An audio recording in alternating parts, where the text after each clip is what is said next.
Hi, everybody. Welcome to the CSPI podcast. I'm here today with Eric Posner. Eric, how are you? I'm good. How are you doing, Richard? I'm doing great. And just for the audience, for those who aren't aware, can you introduce yourself a little bit? I'm a law professor at the University of Chicago. I have written about, various subjects, including constitutional law, and I've written recently about Trump and executive power, which is what I imagine what we're going to talk about today. Right. Yeah. You have broad interests. You've written on everything from international law and human rights to antitrust. We met when you were my professor at contracts at the University of Chicago Law School. So, I enjoyed those classes, and it's an honor to have you on. There's so much we could talk about. But yes, we're here to talk about your latest book, The Demagogue's Playbook, The Battle for American Democracy from the Founders to Trump. So you have an argument. I mean, it's a topical argument, and it puts what's happened in the last few years, or tries to, in the context of American history. What's the basic argument of the book?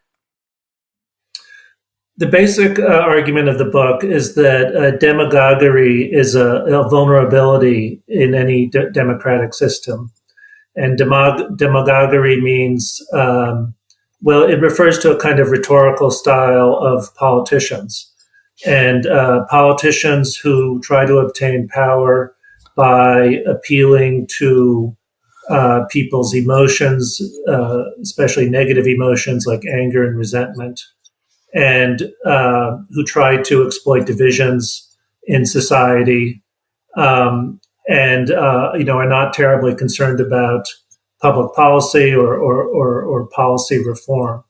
And so, people like that pose a challenge to democracy because they typically, in the course of obtaining power, and they challenge the institutions of government and often more broader institutions of society because those institutions stand in their way. And they typically argue that institutions are dominated by elites who are not interested in advancing the public good. So in the course of attacking those institutions, they can undermine them, resulting in either political chaos or just a weakening of government and of public policy. And so the book looks at a range of historical examples of demagogues or near demagogues in the United States. I claim that the first real powerful demagogue was Andrew Jackson. And I think he was, before Trump, the only demagogue who achieved the presidency, although others have tried.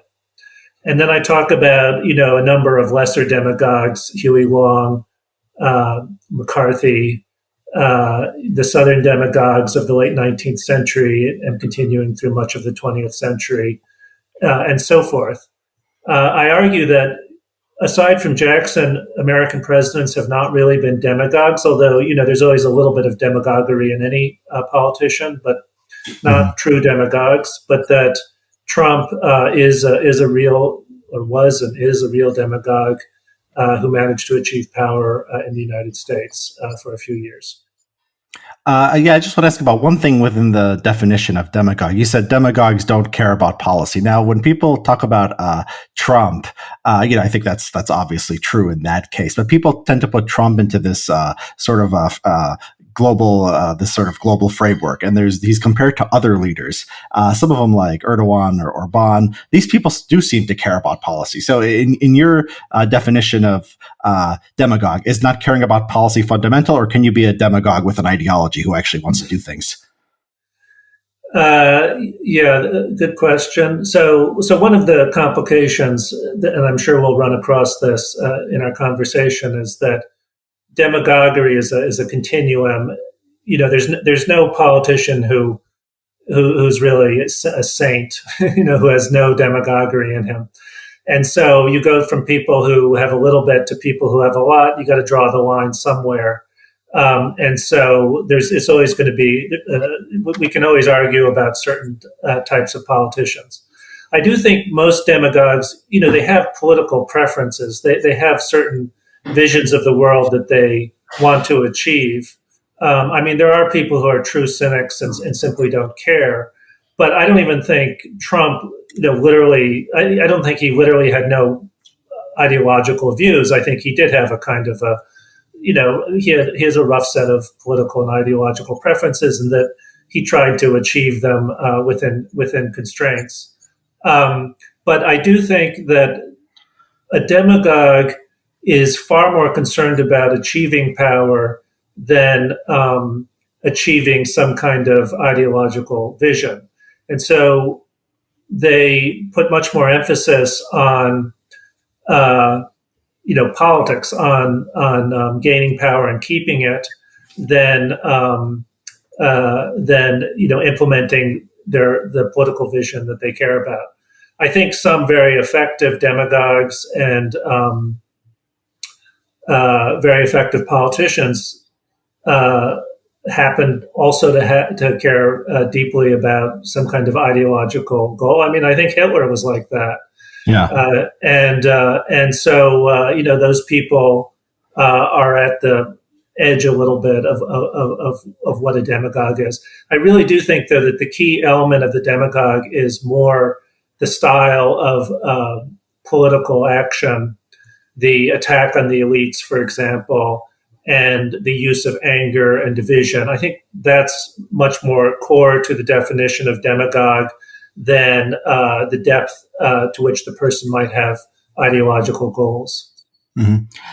Yeah, and I mean that's yeah. You bring up Hitler. That's interesting because I think the part of the definition that says doesn't care about policy. I think that's true in the American context. I think that's a uniquely more American form of demagoguery because you talk a bit about McCarthy in the book, and then you talk about Trump, and yeah, it's a spectrum. Everyone has some preferences, but I think the American demagogues tend to be sort of at least those two that pop out tend to be very low on sort of the scale how much they care about policy. Where if the reference is Nazi Germany, that's a Hitler, that's a demagogue, obviously with an ideology who cares and wants to accomplish things.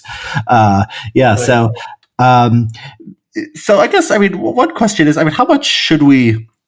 In the grand scheme of things, right? So you have demagoguery, you have dishonesty in politics, you have lack of civility, and I think a lot of people who supported Trump. Most Trump supporters were just Romney supporters. The changes from one election to the other are marginal.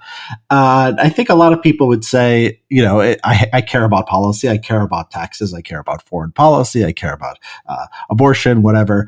And 90% of what he does, the judges he's going to appoint, the people he's going to appoint to run the agencies, the bills he's going to pass, which was just he just passed the Ryan and McConnell tax cuts, and he signed them in the first term.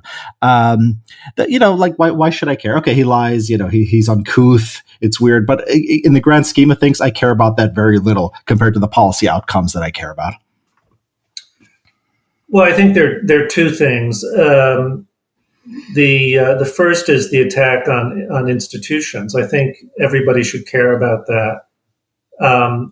Any complicated organization has to be divided into groups of people with specialties, and that means education and experience and so forth. You just can't have a functional government, or for that matter, any kind of complex institution, without some kind of involvement of elites or elite control.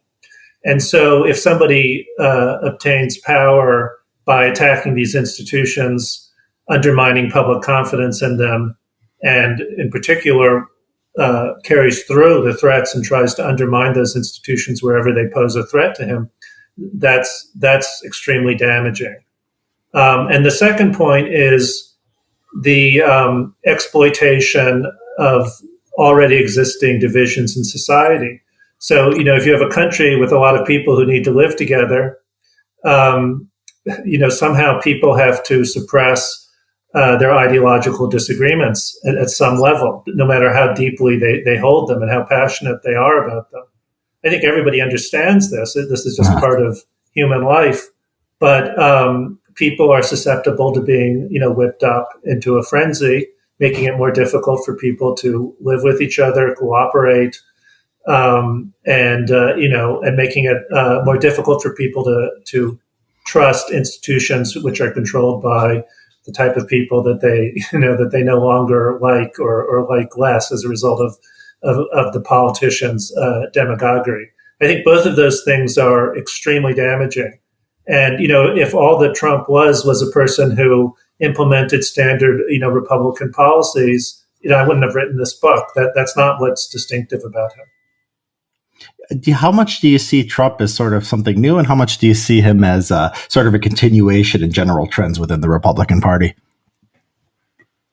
Well, I think, so this book is, self-consciously historical, going back to the founding. And to some extent, one of my points is that he's not new. This style of demagoguery, it has a 200-year or longer tradition in the United States. I think what's really new about Trump is that he's a president who was a demagogue. Although, as I said before, Andrew Jackson was also, I think, a kind of demagogue, but at a time when the presidency was weaker and less consequential. So, taking the long view, there have always been these kinds of strains in the United States, in the United States political system, and I just think it's closely connected to the democratic tradition in this country, which is anti-elite and highly individualistic in many respects. Okay, but you were asking about whether this reflects trends in the Republican Party. I mean, there's always been a left-wing type of demagoguery in the United States, represented by Huey Long, for example, and a right-wing version represented by McCarthy. I think in the last, let's say, going back to the New Deal, the demagogues have tended to be right-wing in this country.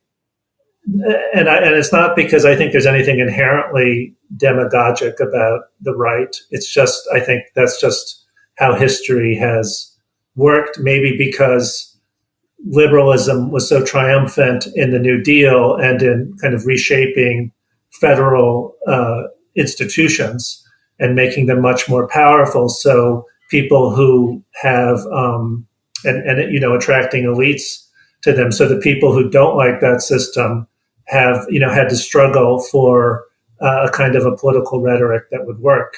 And then in this period, from the 40s to the present, there are really two types of demagoguery that are worth distinguishing. There's the Southern racist demagoguery, which of course was very important in the South, but didn't really have that much influence over national politics, other than marginally through George Wallace's efforts to become president in the 60s. And then much more subtly, I think there was a very gradual rise in kind of demagogic politics in the Republican Party, maybe starting with Nixon. I don't think of Nixon as a real demagogue, although there are certain strong demagogic elements in the way he conducted his campaigns and his presidency.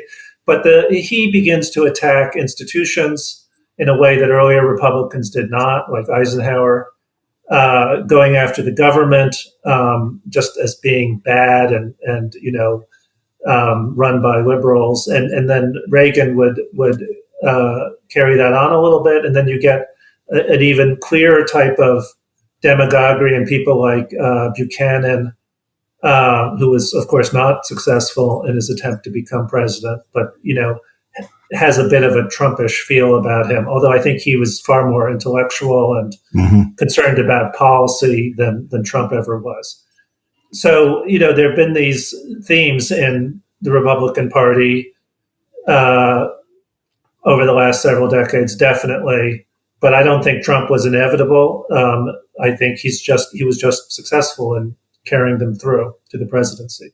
Yeah, I think you're right. It wasn't inevitable. I mean, people say, people think, this is just sort of natural consequences of Republicans, or he's he says something very deep about the culture. Yeah, maybe, but I tend to think if he never came down that escalator in 2015, you would have probably had Ted Cruz, or you would have had a Marco Rubio, and our politics, would have been completely different. It's sort of a great man theory of history, or maybe not so great man, but the individual. Yeah, or the contingency of history. I think is an important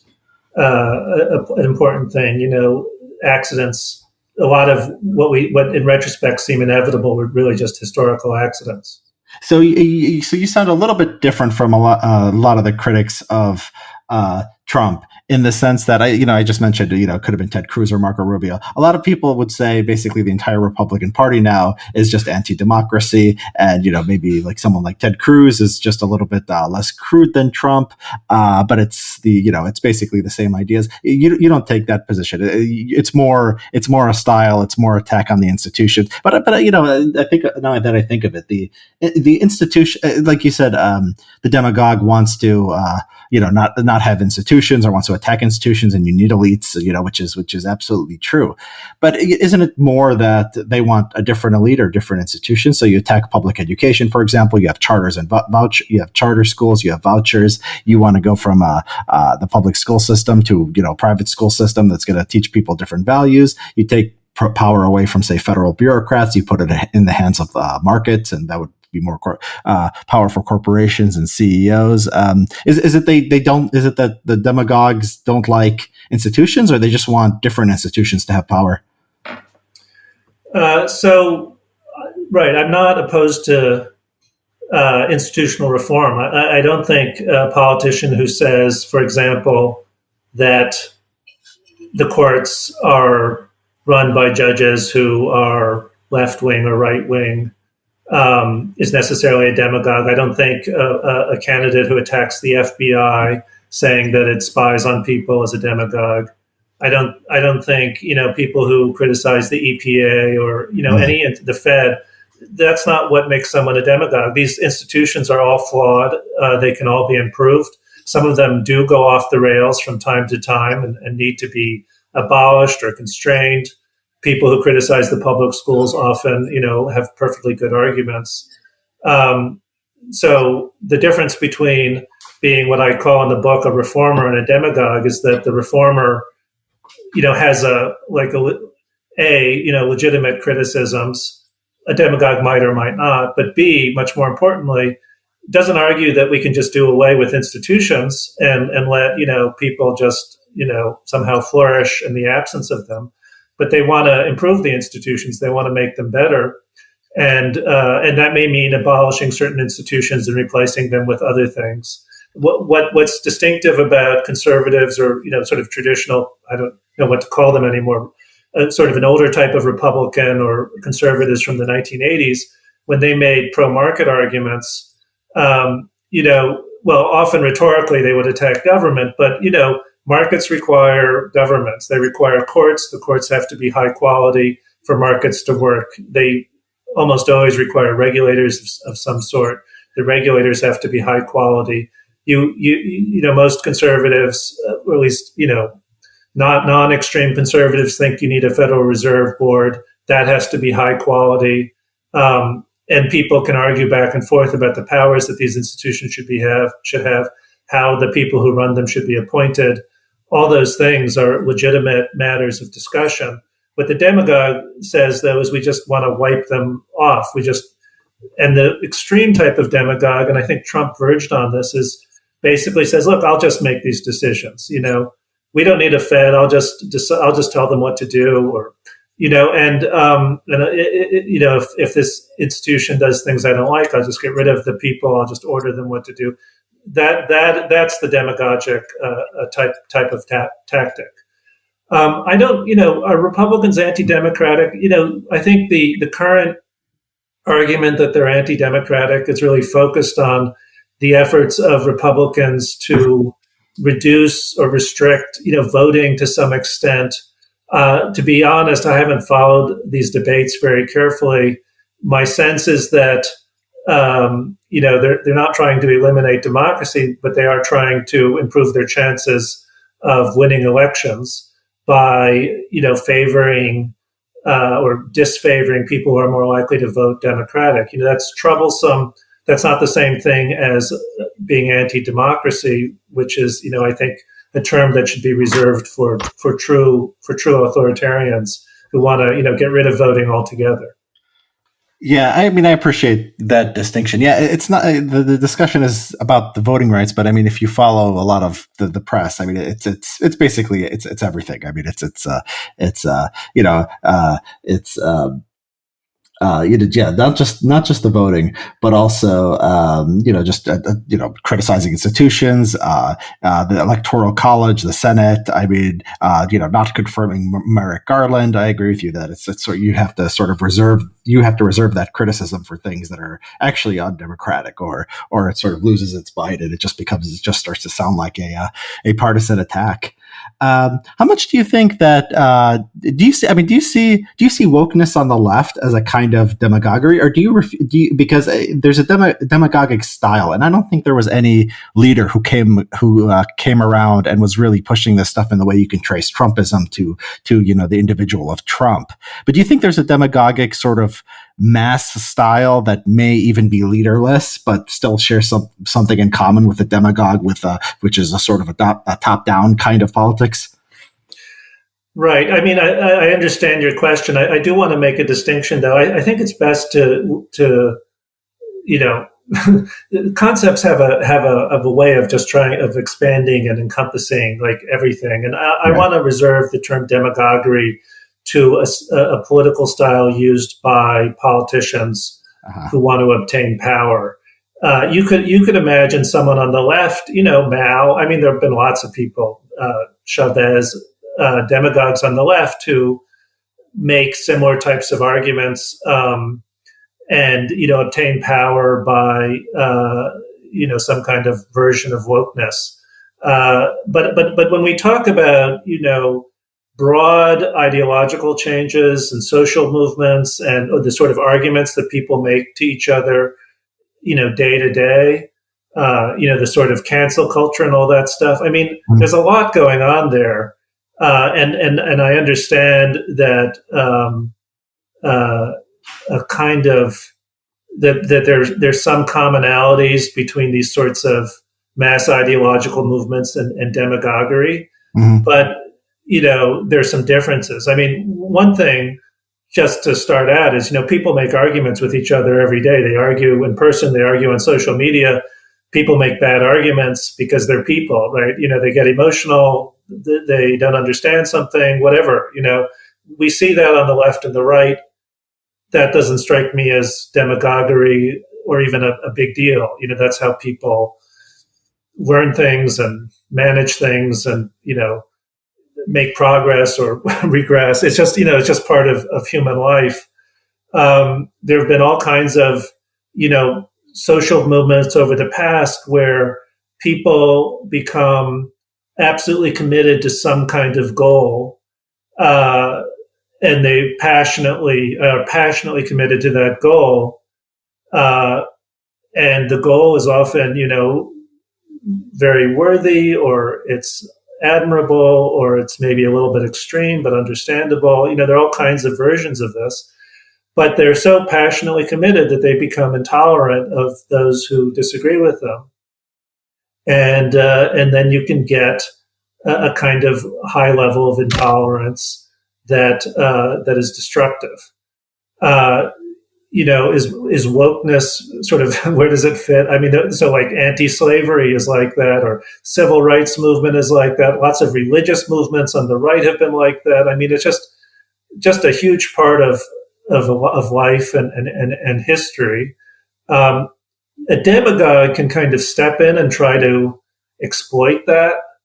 I think, for example, after the Civil War in the South, briefly, politics were quite fluid, with many, basically racist Southern politicians thinking, well, maybe I could come to power by creating a coalition between poor whites and blacks. So they were racist in the sense that Southerners at the time were racist, but they were pragmatists. They wanted power, and they were willing to worked with people who they may have distrusted or not liked in order to obtain power. But as time passed, it became clear that the poor whites did not like black people, were racist, and their racism could be stirred up, and that's what these politicians did. And so there was a kind of an interplay between this decentralized way in which people's attitudes changed over time, and then the demagogue kind of stepping in and exploiting it and trying to take advantage of it. As you say, there doesn't seem to be like a leader of wokeness right now, a politician who's really trying to ride it. Maybe there are some people, but not someone who's really a major figure. So it's kind of hard to think of demagoguery at this point as a useful category for thinking about this type of ideological ferment. Yes. Okay. So let me then rephrase the question a little bit, if not focus on sort of the mass movement itself, but how leaders at least handle certain issues. Like, I don't think Joe Biden or Obama can be called a demagogue, but I would say that there are issues where they take a demagogic perspective, and or they use demagogic language or ideas. And I think the major issue here is, for example, the idea of police shootings. Right? These statistically, this is a very, very small event. And the way that a lot of Democratic politicians have talked about it is that it's a major threat to life, and the life and liberty and well-being of young black men. And it's statistically just not true. Maybe there's a disproportionate shooting, but the number of unarmed black men killed by the police in this country is minuscule. It's small compared to all crime in general, small compared to all other risks in the universe. And so politicians are they are. Spreading an idea that's false, and they are, it is, singling out, police. It's not as directly as, say, the way Trump would single out a class he doesn't like, but a lot of people do feel like it's singling out police, or it's singling out Americans who disagree with the narrative. Can you see that as a sort of demagoguery, or would you disagree with that? Well, I think it's complicated, and I don't know what specifically what sort of statements you're specifically referring to by Biden or Obama or other people. But let me make a few comments, and then you can follow up if you want with examples.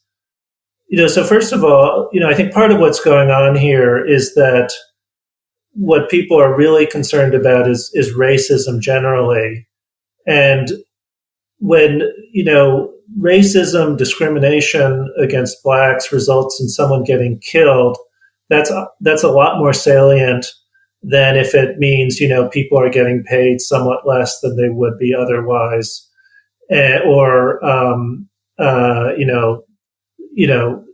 people living in neighborhoods that are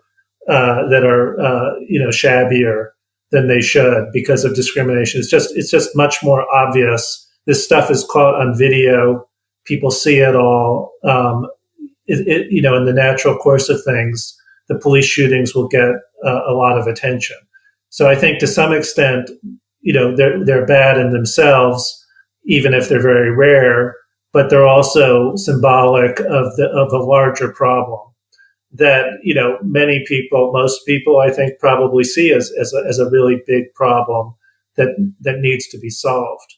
Well, I mean, but let me interrupt. Couldn't Trumpism say sort of the same thing? Here's a false thing that I'm saying, but there's some larger truth out there that I'm sort of getting at, right? Right. Well, I mean, I agree that if a Democratic politician or any politician says, the risk if you're black of getting shot by a police officer is whatever, 50%.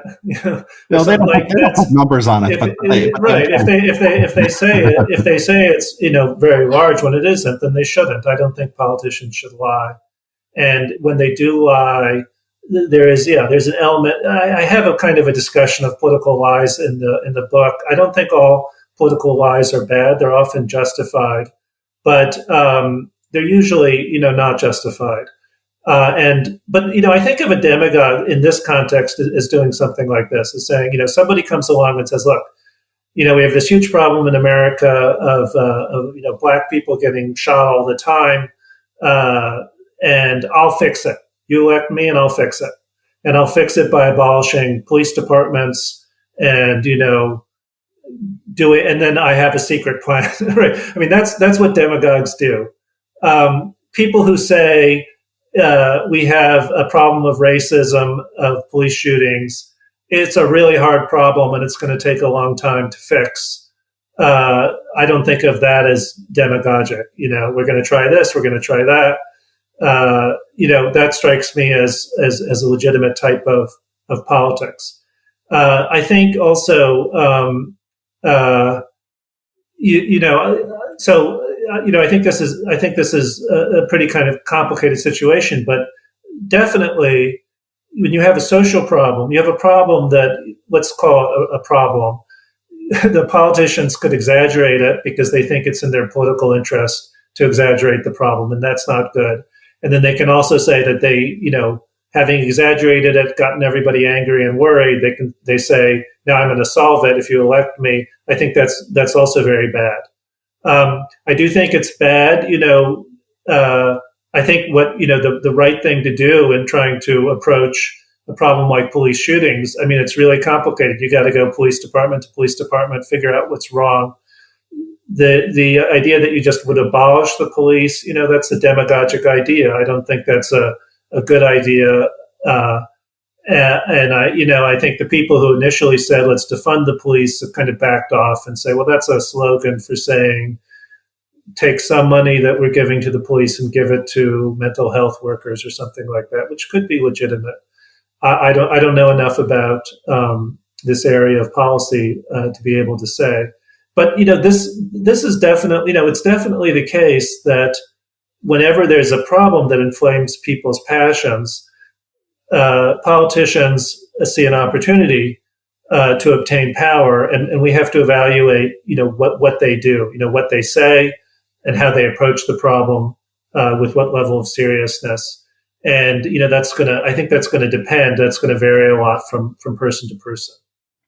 Yeah, so I mean, the question of what Democratic politicians say about these issues, a particularly egregious example to me was Elizabeth Warren and Kamala Harris. They both of them tweeted something out, and I think other people tweeted out the same thing. They said, on this day, so many years ago, Michael Brown was murdered in the streets. Now, Michael Brown, the shooting in Ferguson, Missouri, that was investigated by the Obama Justice Department. They cleared the cop. The cop had to leave his job. He goes into hiding, right? And you have Democratic presidential candidates out there saying, this kid was murdered in cold blood. I think that's up there with anything you can find that Trump says. And if you talk to conservatives, they have a whole list of grievances along these lines. I'm not a both sides guy. I think it would be quite the coincidence if both sides were equally bad in the same way all the time. But in some cases on the police shooting stuff, I do agree with them. Moving on a little bit. I mean, how much do you think? So, I mean, what you do in your book when you go into the founding generation, it's interesting because you really, I think one thing you really emphasize, and I think people don't pay attention to enough, is that the founding fathers were not small d Democrats in the modern sense, and that's clear from the historical record. Can you talk a little bit about that? Right. I mean, they thought of themselves as Republicans in the small R sense. They believed in republics. And what's distinctive about that is not necessarily that everybody gets to vote. It's that the government is limited. So a republic would be contrasted with an autocracy where the government can do whatever it wants. Now, typically in republics, part of the notion of limited government was that, some large group of people would play a role in determining policy, and something more than an oligarchy. But it gets a little bit ambiguous at that point. Now there are a lot of disagreements among the founders. There were some who really were, I think Democrats in the sense that they thought all adult white males and maybe not necessarily just white males should be able to vote. Others were more like aristocrats who kind of like the British system or something like it. But with the proviso, nobody really wanted like a hereditary aristocracy in the British sense. They thought more in terms of aristocratic in the sense of people who were educated and sophisticated, and maybe wealthy enough that they wouldn't be they couldn't be bribed, and they couldn't be influenced in their political choices. And so they were worried about demagogues quite a bit, because to some of them, I think they thought of demagogues as basically just what we think of as Democrats.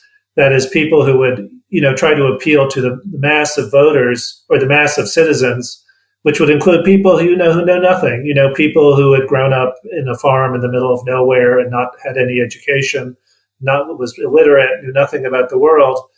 They were worried that people like that could be inflamed, and if they were able to vote, would vote for a bad person, a demagogue. They were worried about that because, of course, that was what history suggested could happen, and it happened again and again. So they were a little bit wary of democracy. At least many of them were. Yeah, and do you think there's a how can I put this? So is it, do you think that because I see this tension among elites today. So, the book you talk about, there's elites and there's the masses, and Trump is sort of the representative for the masses who don't like the elites. And I know I'm not saying Trump represents, the entire public, but at least a portion of the public. But, especially during the Trump era, I've seen on the left, and the left, sort of officially is egalitarian. Everyone should have a voice. Democracy is good.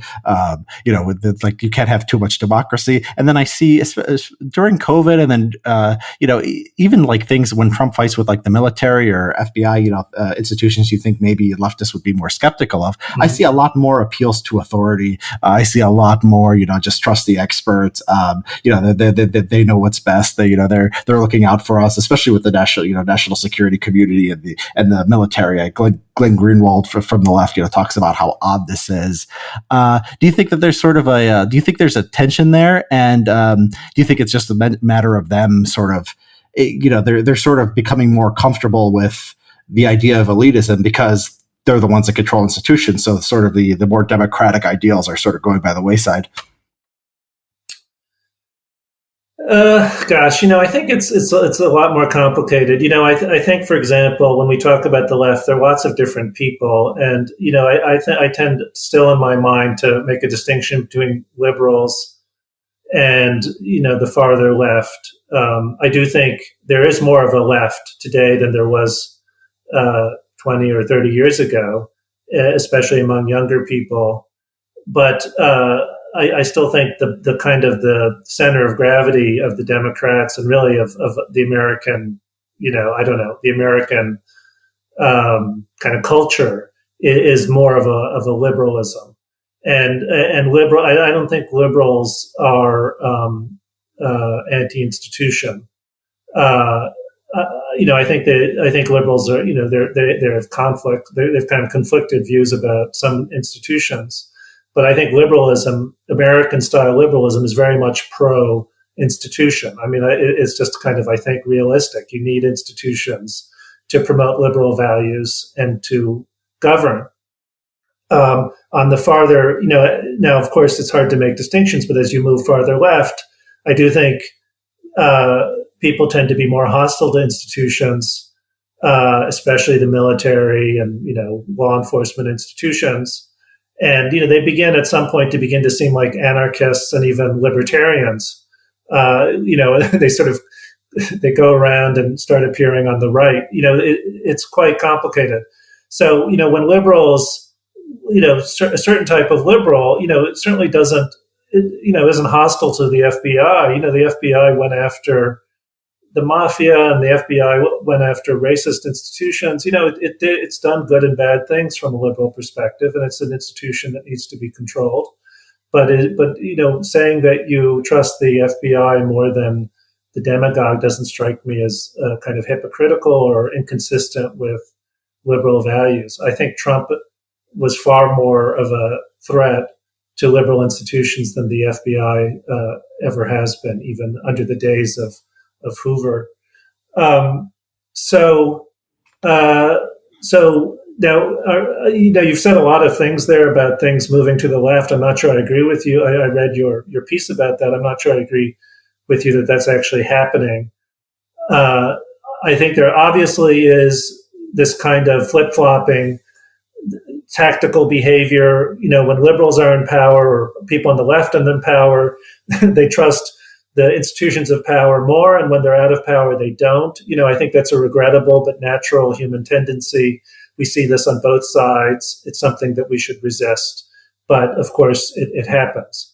Are liberals becoming anti? I mean, liberalism has always been in tension with democracy because liberalism is a set of values, and if you live in a democratic system where most people aren't liberals, those values might be violated. And so you do see from time to time liberals throwing support to even authoritarian governments like in Egypt, because they're fearful of a kind of a democracy where most people are extremists or at least anti-liberals. So there's always a bit of this tension. I do think that the U.S. even today still is kind of like the predominantly liberal country in the general sense of belief and freedom of conscience.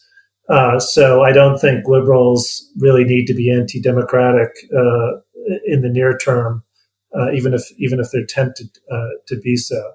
A final point is I do think liberals are legitimately concerned about the kind of archaic electoral and political institutions we have that give disproportionate power to states with small populations and so forth. I mean, there is a legitimate concern that the institutions are just not producing outcomes that are at the center of gravity of American public opinion.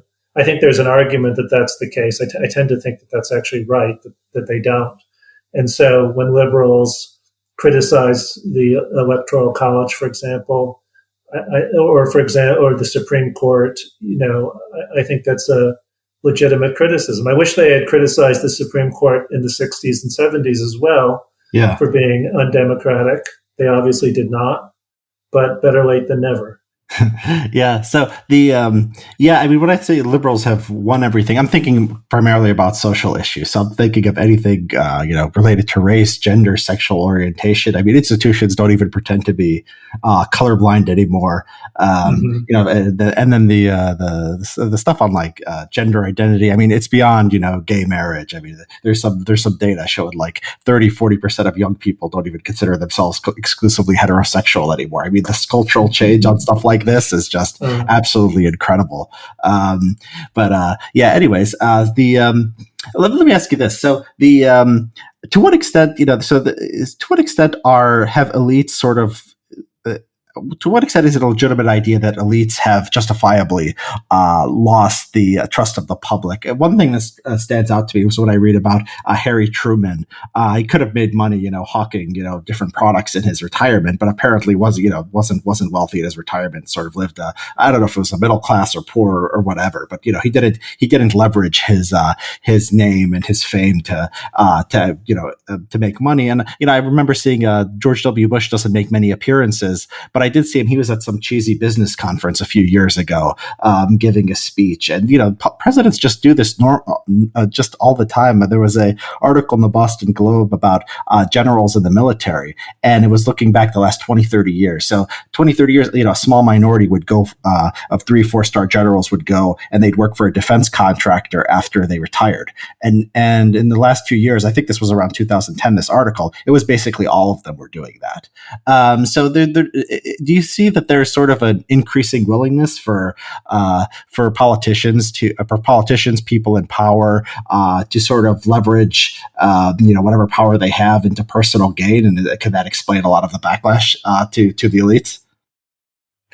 Well, I think the populist attack on elites is not crazy. It's based on a reality, which is that the people in power, understood in a broad sense, they can act in their self-interest if they want to. They can get away with it a lot.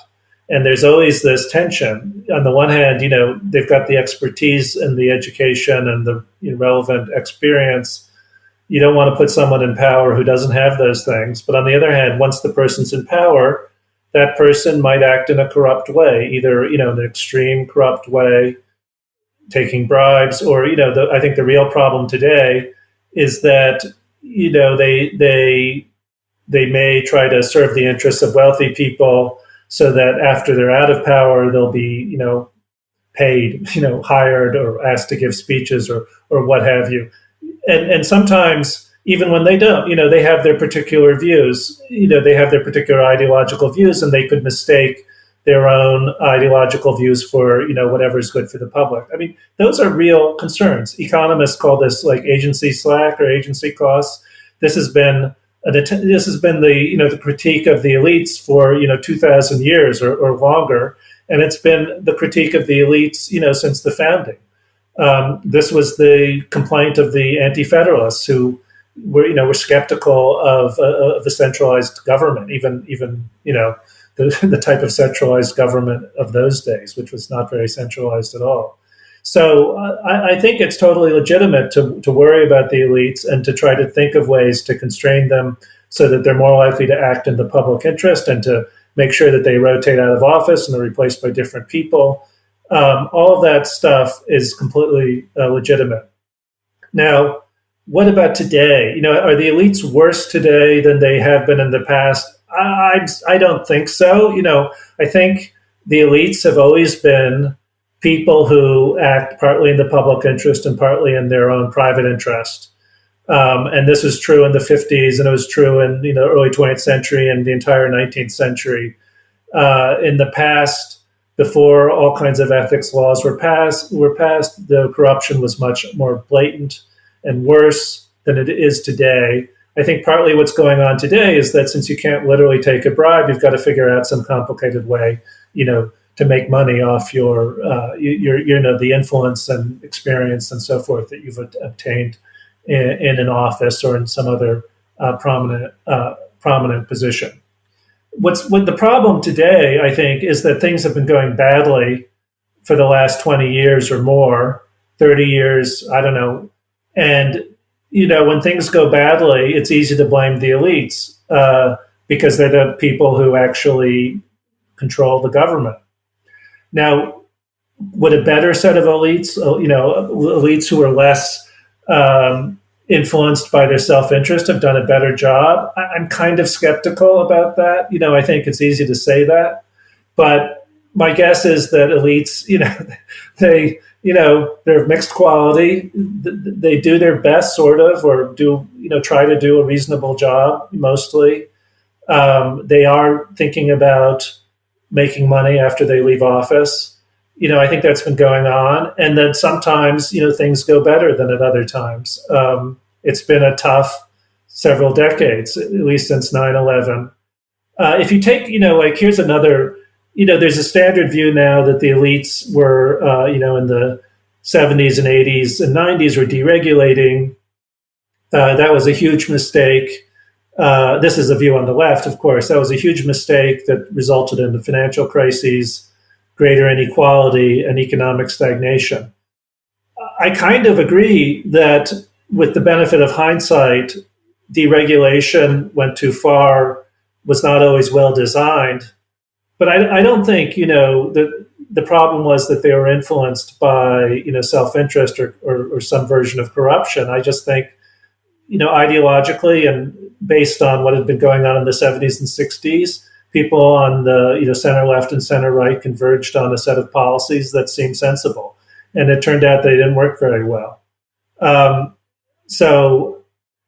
think Vietnam and Watergate, the elites did worse than I think the historical average.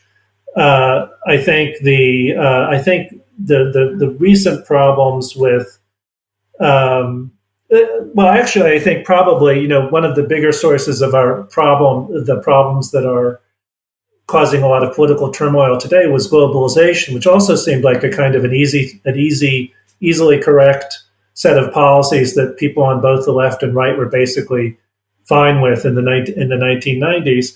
Again, I don't think that reflected corruption. I think the world turned out to be much more complicated these policies had unintended consequences. There was some naivete. It's a whole bunch of messy things. That's why the demagogue. That's why I don't like demagogues. Like I think demagogues will say, "Oh, obviously the elites of the 1990s were just trying to enrich themselves. They knew that the policies they chose would impoverish everybody else and cause terrorism and pandemics and financial crises, but they didn't care. They just wanted to be wealthy. So if you elect me, I'll just wipe them all out and I'll make the right decisions." The world is just much more complicated, than that. And I don't think the elites today are any worse than those of the past. Yeah, I think maybe we disagree a little bit on the sources of sort of populist anger, and that sort of shapes how we see demagogues, which, or people we'd call demagogues a little bit differently. So yeah, I mean, the idea that, it's globalization, that it's, income inequality that's driving a lot of this, you have to squint really hard in the data, people's political preferences to find an effect of economic situation objectively measured. I'd find an effect of that on political or social attitudes. But if you look at, sort of social attitudes, it just really, really jumps off the page. You don't need, fancy statistics to see, the relationship. And so, I don't know if we would be, if you could have had the ideal economic policy, you could have gotten the Gini coefficient, down to low levels. I don't know how much that is actually driving this. I think people just, they don't like, they feel offended basically by a lot of left-wing ideas on race, on gender, on sexual orientation, on religion, on sort of who gets status and, who doesn't in society. And then I think that's combined with developments in sort of communication technology. So the rise of talk radio, the rise of internet, as Cass Sunstein writes about, people getting in their own silos and getting angry. So I really think it's sort of the cultural backlash plus the technology that's driving a lot of this. And so then when you understand that, it's a different perspective of a demagogue. Like Trump is not gonna, he's not gonna, have a concerted policy to reduce income inequality or bring jobs back, most likely. But if all the people care about and all they want is to feel like they're winning and they feel like society and the elites have these social values that are offensive to them, then, maybe Trump does sort of give them what they want. Does that make sense? Does that make sense? Well, let's see. I mean, I think there are a number of things going on here. I really don't think people or politicians are worse or much different from in the past. I do think technology is hugely important. I agree with you about that, and that there is a sense in which no, I mean I'm not saying. I'm not saying the worst thing. Yeah, that was the previous question. It's more that they just have different values than a lot of Americans. Right. Well, I'm not sure that's true either. Right. So let's talk about that. So. Maybe we should talk about technology as well in a moment, but let me put that off for a second. Just quickly to defend myself, I think if the bottom 90% of the population were somewhat wealthier than they were in the 70s, that there would probably be less anger. I could be wrong about that, but I mean, if you look at the economic statistics and you see that. Basically, if you're in the median, you haven't really improved in the last 50 years, while the very wealthiest have become much, much wealthier. People, even if people don't know that, they do know, that there is a bigger wealth differential today than in the past, and people do see that. People interact with each other. They watch television. They know that there are these very wealthy people with very, luxurious lives. And there are a lot of them, and while the median family is struggling to get by. Now, I don't think that doesn't necessarily mean they want redistribution, but I do think that that's a source of anger and unhappiness in this country. But let me get to your point about culture. I mean, in a way, it's not that different from the 1960s, another time of turmoil. Political attitudes changed very rapidly. In the 60s, racism, sort of overt racism, overt discrimination went from being, tolerable or even you know, you know, required in some parts of the country to, taboo, basically. That's a really rapid shift. And of course, a lot of people were angry about that and were resentful toward blacks and toward politicians who supported them. And that continued on into the 70s and for a long period of time. And now, so that's just a fact. And similar sorts of things are happening today with gender, race still, sexuality, and so forth. That's happened before. That's happened many times throughout history. They're like these sudden convulsive changes in public opinion. These convulsive changes in public opinion are a challenge to the politicians who have to pick sides, right? Once you've got a group that's passionate about something. It's interesting about politicians, who people think of as woke, they usually are behind, right? Like Clinton, Bill Clinton signs the Defense of Marriage Act, he's not pushing, gay marriage. He's on the opposite side. Obama takes a long time to come around to gay marriage. Right. I don't see Joe Biden as, really pushing these things either. They're like cautious politicians who are trying to, they're confronted with this divisive social argument, and they're trying to kind of either pick sides or try to temporize, and I don't know what, there's going to be a lot of resentment because people are dividing now, and ultimately the political system is going to take a position, and either one group is going to win or the other group's going to win, and the group that loses is going to feel resentment. And that's an opportunity for demagogues to get involved. And Richard, it's not always in the direction of the left. When I was growing up in the late 70s and 80s, the country was moving to the right. It was moving to the right on drugs, to some extent on sex. Now, it wasn't as extreme, so it didn't cause the kind of convulsions that we have today. But there are all these shifts. There have been religious awakenings that wokeness has been compared to, and I guess you're just going to get turmoil when that happens, and resentment. I don't see that as being the fault of the elites, really.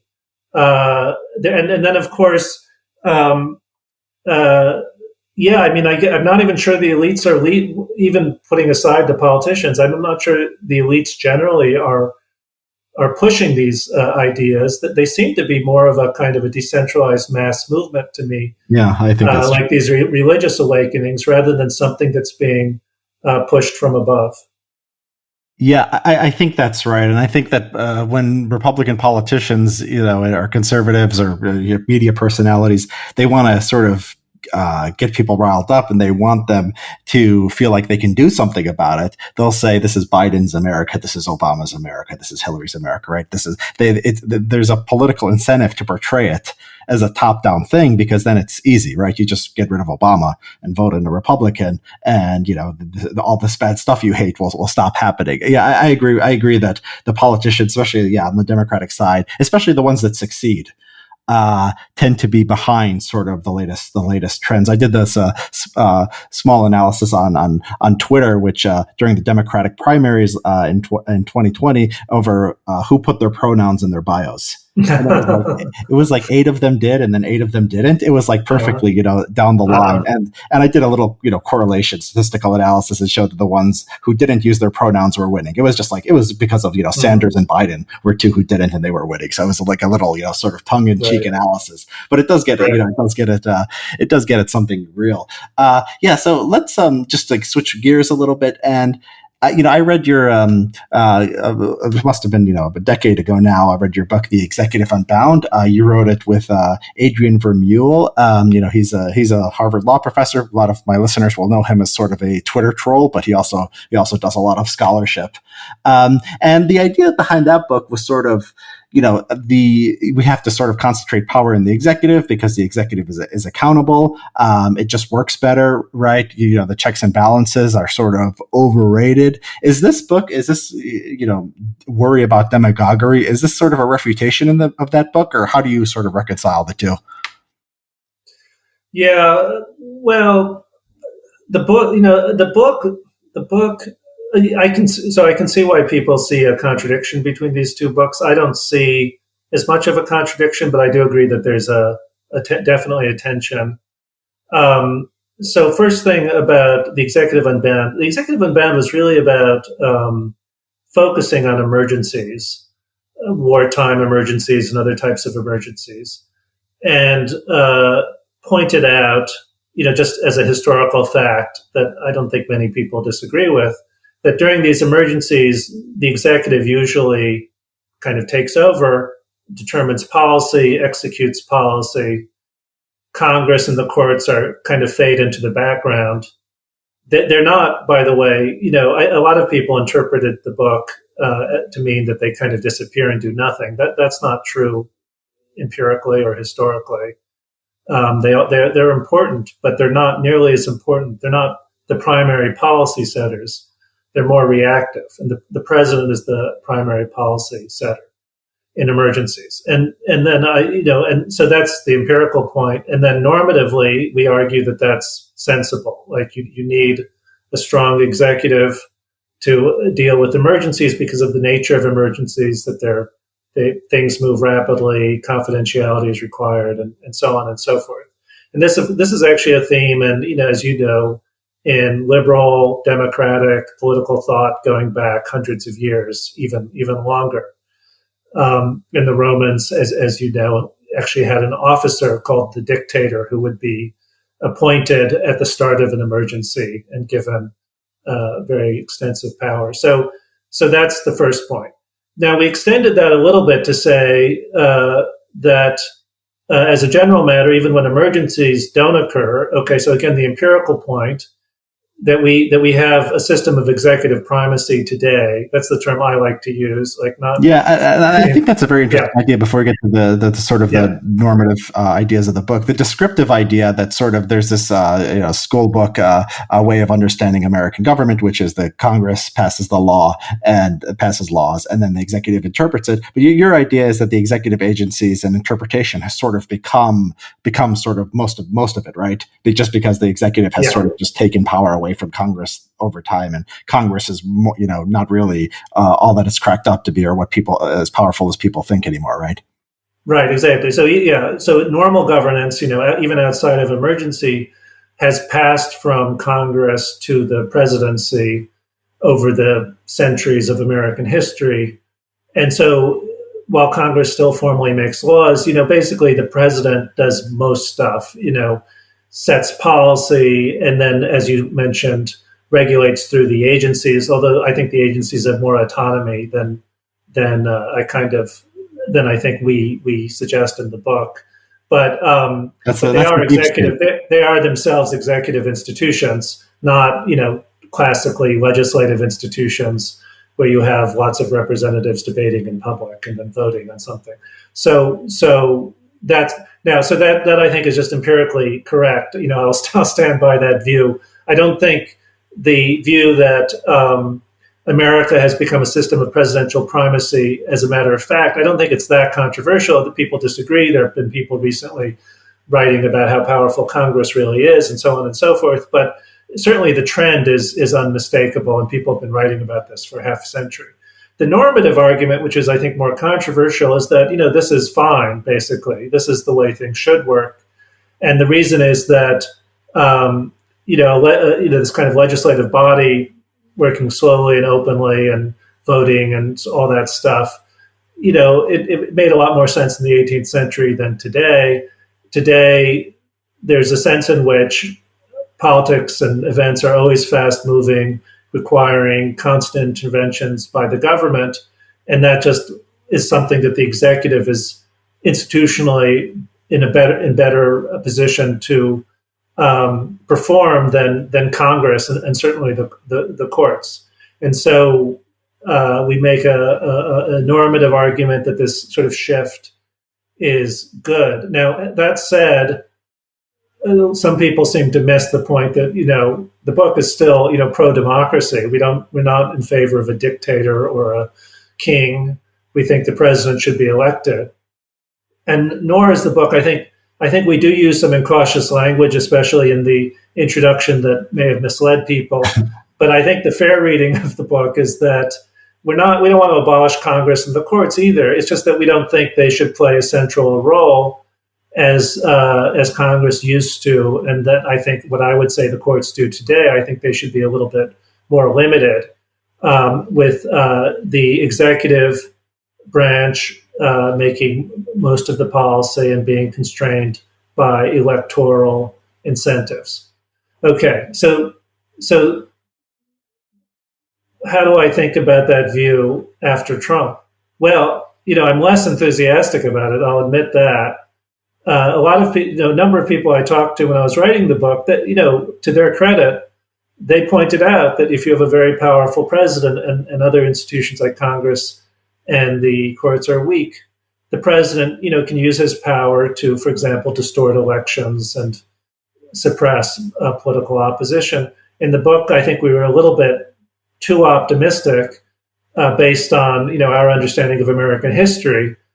We didn't think that that was realistic. I think I'm somewhat more concerned about that today than I was before Trump. But all that said, as you know, the book, I don't actually call for reforms, weakening of the executive and so forth, which some people do, because I just don't think that's realistic for a modern country. So I do think this is always true about government, that you have a powerful government, it can do bad things.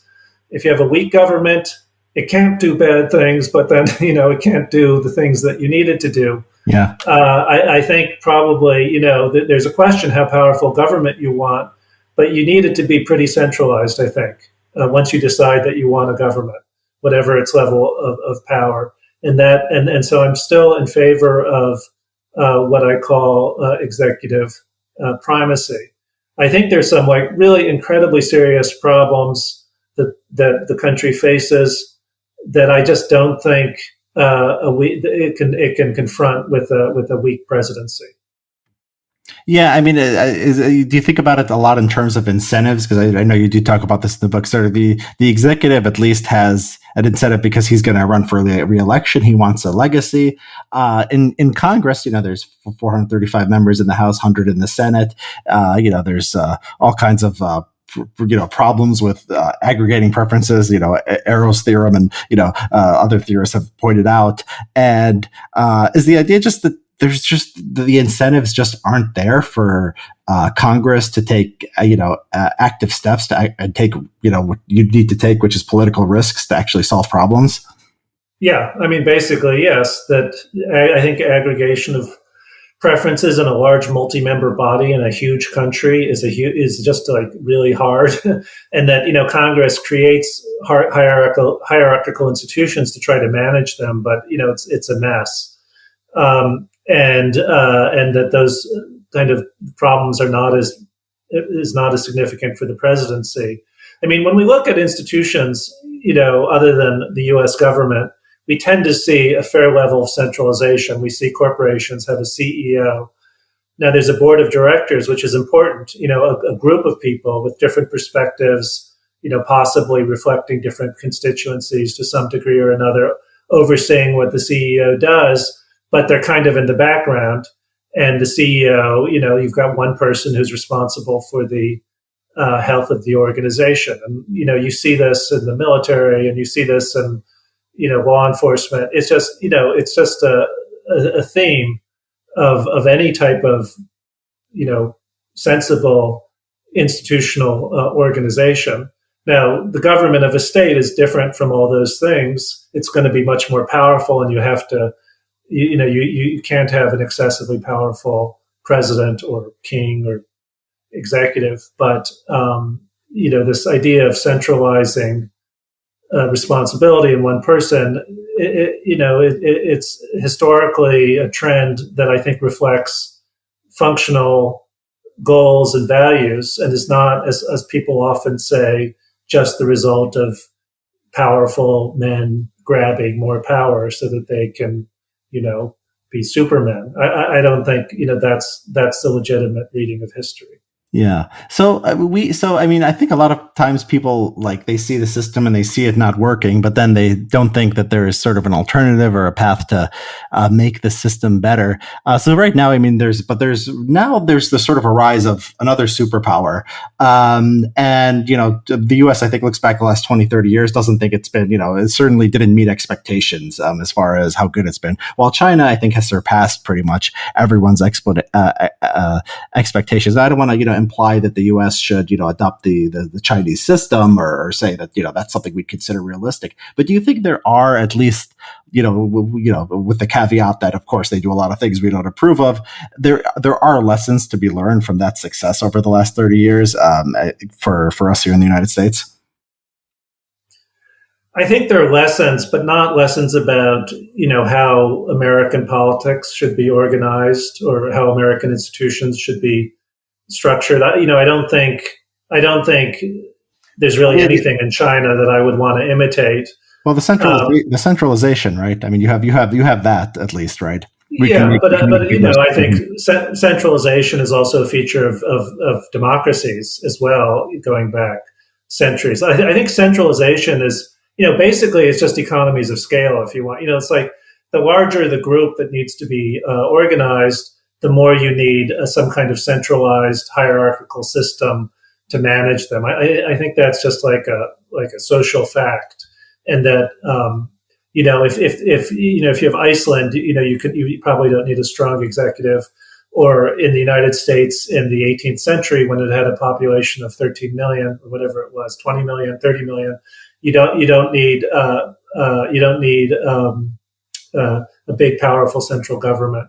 But today you do. I think the lesson of China is more, an old hobby horse of mine, which is the extent to which the U.S. system can be, transferred to other countries around the world. I've always been skeptical of that. I think you have also. Yeah.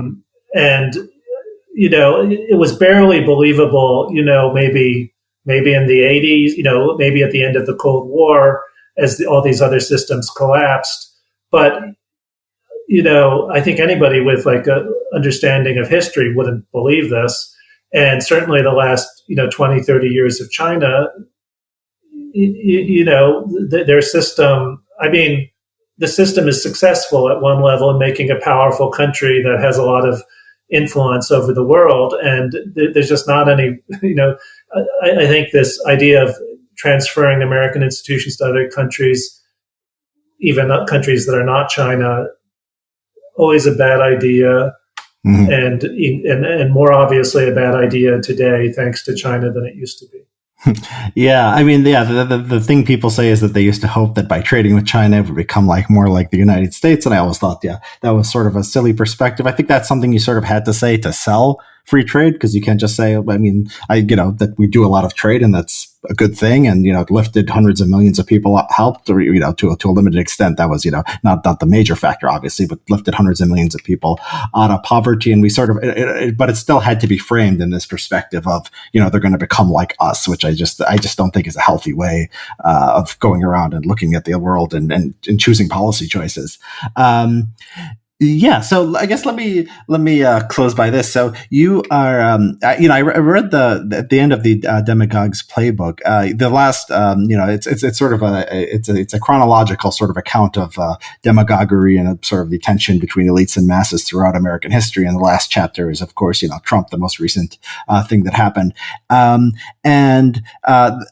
was looking for sort of suggestions of like what people should do, or like, how we could fix the system. And, I didn't really, I must have missed it, because it just seems, the idea is that there's this thing called demagoguery. It's bad. We have to be on guard against it. But are there more sort of concrete solutions or policy recommendations or reforms that, you think would be a good idea to make sure that demagogues don't appear in the future?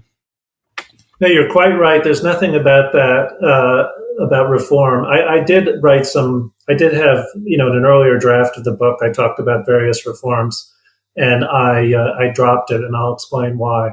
So first, to answer your question, there are things that people have talked about as possible solutions to the problem of demagoguery, or, just kind of craziness, type of craziness that often accompanies democratic politics.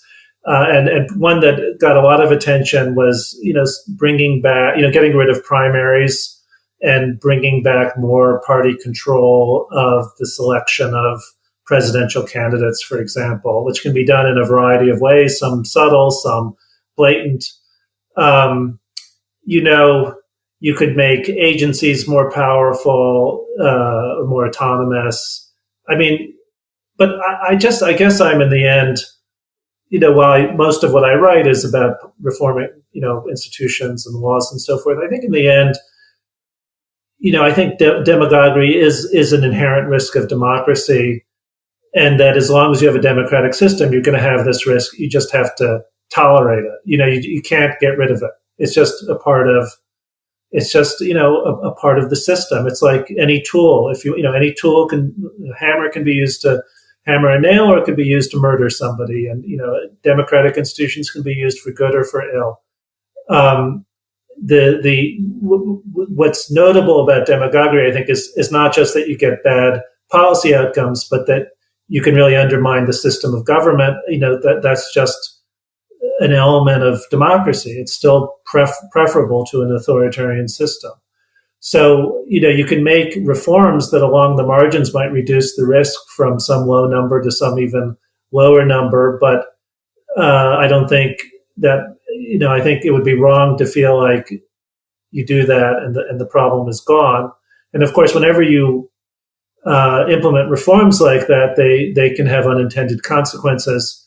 One possibility is they just produce worse outcomes. If you're concerned about the elites not acting in the public interest, and your solution to the risk of demagoguery is to give elites more power, then you haven't actually made things better. And then even more seriously, I think people are reasonably perceptive, and they see it when elites try to kind of undermine or weaken, at least traditional elements of what we think of democracy, like the primary system, and there'd be a backlash, and new opportunities for a demagogue. So that's why I dropped this. I don't think it's, crazy though to say that we should just try to avoid demagogues. I mean, what I was hoping to do in the book, and I don't know whether I succeeded or not, but was just to try to get into some part of the public debate more of a discussion of the risk that if the elites who control government mostly, if they're unable to cooperate, if they're unable to establish and maintain norms of cooperation, so that they can more or less govern while trading power, ultimately they're playing with fire and can create really serious risks that the system could be undermined, or could be, just, badly damaged. I think, some politicians and people with influence are open to that type of argument. You see people making that argument from time to time. So that's, the modest goal in this book. I think just by informing people about the history, maybe they'll be a little bit more wary of the risks they take when they engage in even small types of demagogic behavior. But anyway, and for the broader public, I'd like it if people would be, would vote against the demagogues of their own party, or the people who lean in that direction.